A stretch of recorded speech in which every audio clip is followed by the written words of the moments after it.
What's up, guys? Welcome back to another hunt. This is gonna be the beginning. It's not really the beginning, but for you guys, this will be the beginning of the season for me, because unless I find my SD cards, this can be the first of the videos. So after I went and helped search for Ron, the helicopter flying around, they're looking for the hunter that was lost. That is search and rescue, looking for, I can't remember his name, but yeah, he's lost in this area. I looked up the GPS, or that coordinate that they put up, or the address, and it's actually like right down the road from where I'm hunting, so I hope he's down safe. I went and helped search for Ron. I have no idea where I put my SD cards. I might have dropped it in the snow. I don't know. I haven't been able to find it. I've kind of been looking, but I haven't found anything yet. So it's the last week of hunting season, by the way, guys.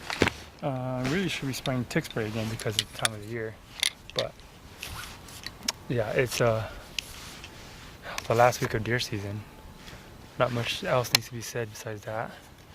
Now, I'm gonna work my way into the back of the unit. I'm still on the road, the fire road that walks back into where I want to hunt. But before I go back there, I just want to get a quick glass session in really quick to this area. I forgot to bring my adapter for my vinyl harness, but you don't always need an adapter. You can get by just doing stuff like this. Get your tripod out, and then just, when you're glassing, you want to put, damn it, and tighten that down. You want to put this rod away from you so that it's out of your way, and also so you can kind of control it a little bit better. Like you can move it up and down, side to side, like if you needed to do it like this, you know. But I don't need it for that. I just want to do it for this. It's for stability, so that you can be stable. Like that will help. Like this will help you glass a lot better than if you were to just freehand it. So you use this to kind of move it, and then you just kind of look into it. It'd be way more stable.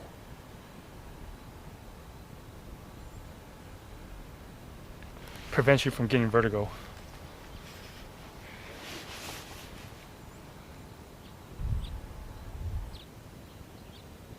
I'm not seeing deers, but I do see a ton of freaking pig root up there. See if I can show you guys on my phone really quick. Let me see if I can get this. There we go. That's actually not bad. Alright, so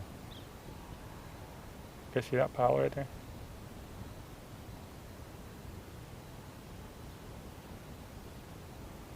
Now that section right there is just pig root.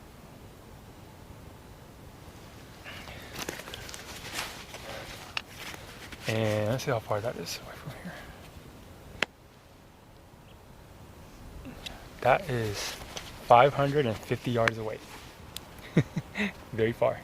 So yeah, I'm on one hillside glassing over to the other side of the hillside.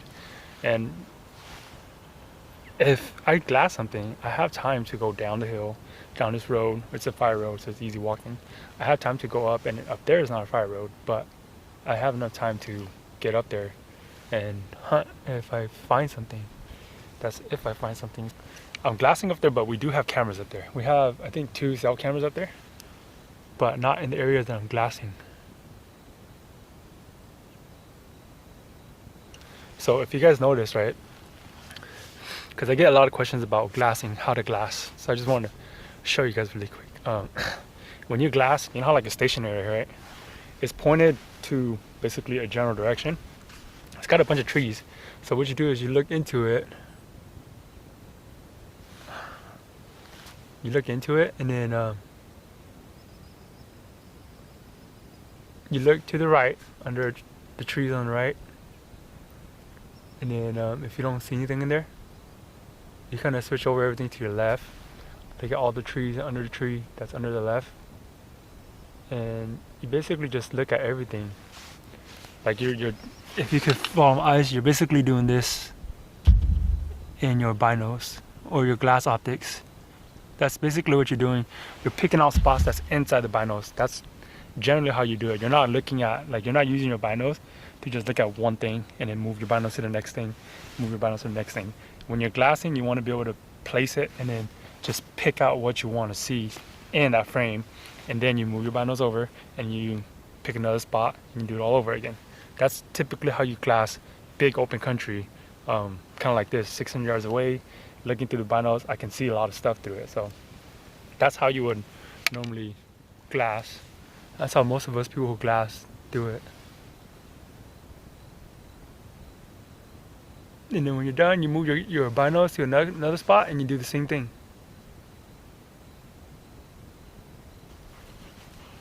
Now it's really thick right here, so I'm just glassing the open spots. Better chance if I was to sit here all night, like for the rest of the evening, for the last hour, and just glass to see if there's anything moving. Because if there's something in there right now that's feeding in the thick stuff, in the dark timbers, they'll come out, but likely they won't come out until like towards the last light, like right before sundown. So you just gotta take your time, pick it out, and do your best to try to pick out target.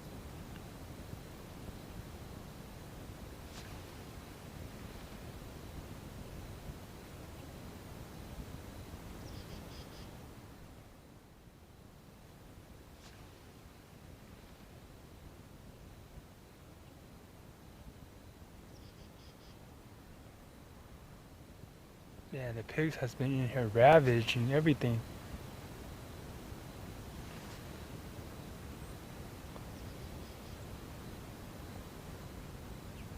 I'm seeing pig roots everywhere.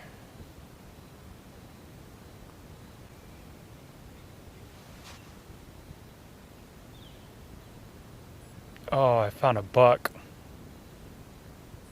I freaking found a buck. You see that right there?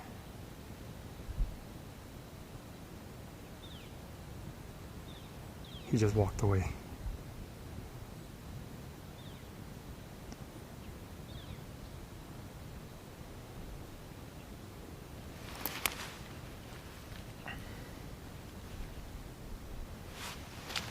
He just went over the ridge.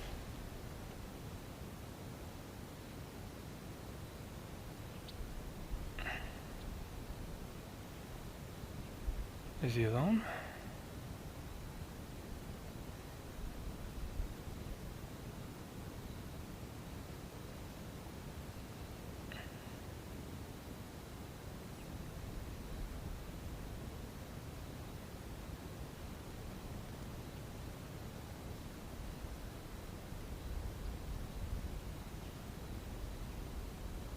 Cause see, that's how fast it is that deer will disappear on you. I literally just found him, right? Barely had enough time to bring my binos up and to just glass him. Just, all you guys can see is his ass, basically. And he went over already. That's how easy it is to miss it, guys. Like, he literally was just right there, and he's gone, just like that. Now, I can go in and hunt him. And I might actually go in and hunt him, but before I go in, I kind of want to look, see if I see anything else. Maybe he'll come back over. He's in a very huntable spot. I think he's going down to where I lost the buck last year. So I'm not entirely sure if I want to go in after him right now because it's the last light. Yeah.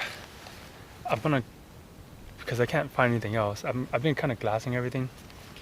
There's a good chance I'm gonna bump into them.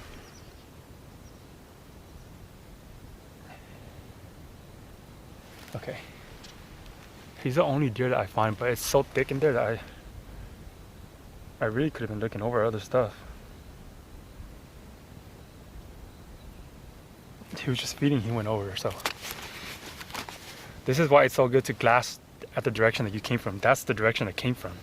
And I just had a feeling there might be bucks there because we're getting close to the rut, guys. Like, this is the last few weeks of hunting, so I think I'm gonna just pack up. So I glass them right here. in this dead patch of trees right here, and he just went right over it. And I was kind of looking at all of this. It's just big open country, and I glassed him up right there. Holy crap! I didn't make it. It's 6:13, and this drainage is the one I want to hunt. But I still have to walk the trail all the way over there, which is still another 20 minutes before I can actually go up and into it. Because this trail curves and comes back out to that spot, and it just keeps going. But I usually go up and go that way. So I'm over an hour, and it's already I got like 10 minutes left, and then that's it. I'm not even gonna make it to my spot. So at least I'm in an area, a decent enough area to where I can glass it.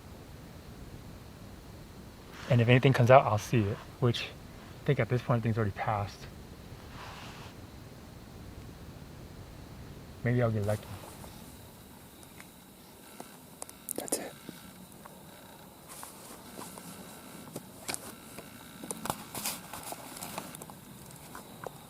It's just right there.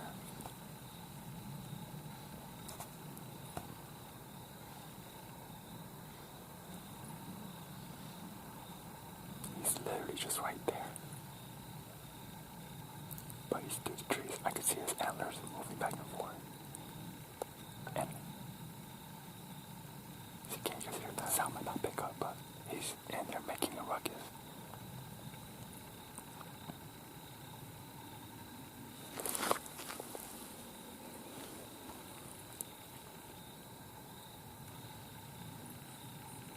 I'm gonna gather my stuff up really quick, which isn't much, it's just my bow. Back out to where my jacket is at. Grab my jacket and get out of here. I know he's here now, so at least I'll know where to come sit. I can probably come sit right there, because if he is the same buck that I was hunting last year,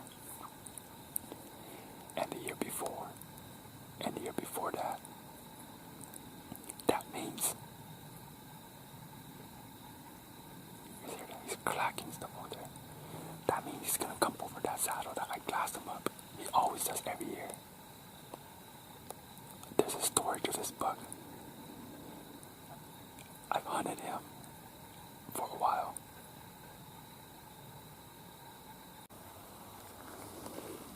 You see that?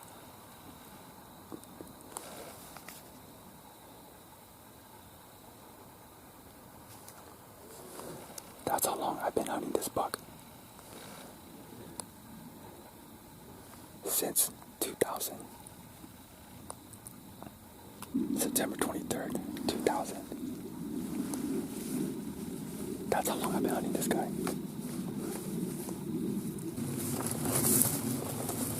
When I first found these guys, they were young bucks. Young bucks. He was a 2x3, a small one, and he's still a small 3x3. And then, whatchamacallit? He had a 1x2 with him. So, yeah, there's a story to that I'll tell you guys when I come back and hunt this guy. So, I'll see you guys next time, whenever that may be, for sure this week. Peace out, guys. Thanks for tagging along.